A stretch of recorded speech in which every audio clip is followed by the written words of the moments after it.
Margaret Thatcher's coffin was carried up the steps to St Paul's.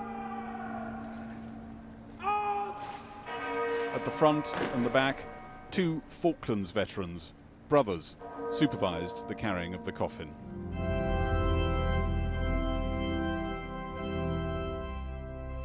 The Queen and Prince Philip sat across from the Thatcher family.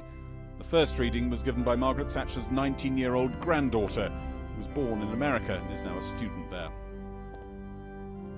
Stand, therefore, having your loins girt about with truth, and having on the breastplate of righteousness.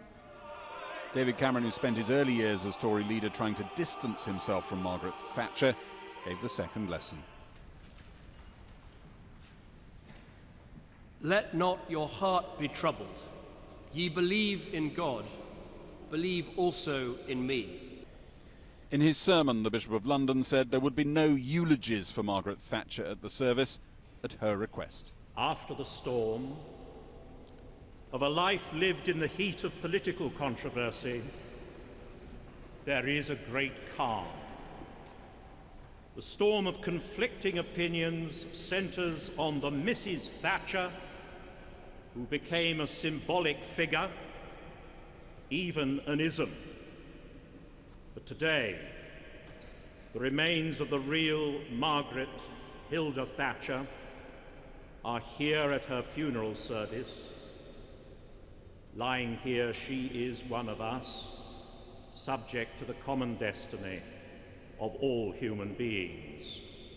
Now one of us, the term she used in her political heyday to measure loyalty. The Chancellor, George Osborne, was visibly moved. The Bishop of London did say Margaret Thatcher's critics had misquoted one of her most famous lines. Her later remark about there being no such thing as society has been misunderstood and refers, in her mind, to some impersonal entity to which we are tempted to surrender our independence.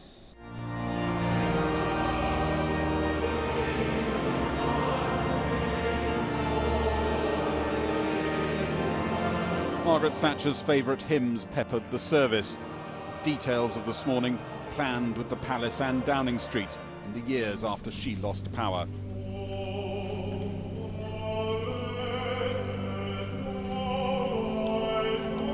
As the coffin left the cathedral, some of her supporters outside cheered.